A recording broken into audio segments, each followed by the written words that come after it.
Hello guys, আসসালামু আলাইকুম। সবাই কেমন আছেন? আলহামদুলিল্লাহ, আমিও ভালো আছি। আজ আপনাদের মাঝে নতুন একটি রেসিপি নিয়ে চলে আসলাম। তো রেসিপিটি হচ্ছে জিরার পোলাও। তো ফার্স্টে জিরাটা ভালো করে ধুয়ে নেব। তো আমি সব উপকরণগুলো নিয়ে নিলাম। এখন চুলাটা অন করলাম।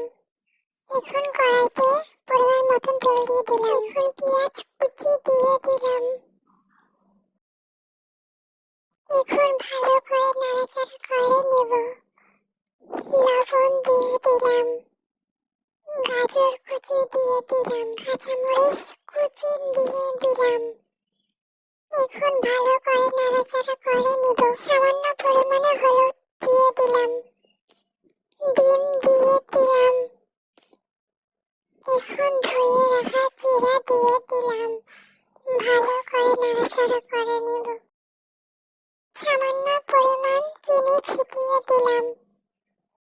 তো জিরার পোলাও রান্না করার রেসিপিটি ভালো লাগলে লাইক কমেন্ট শেয়ার করে পাশে থাকবেন।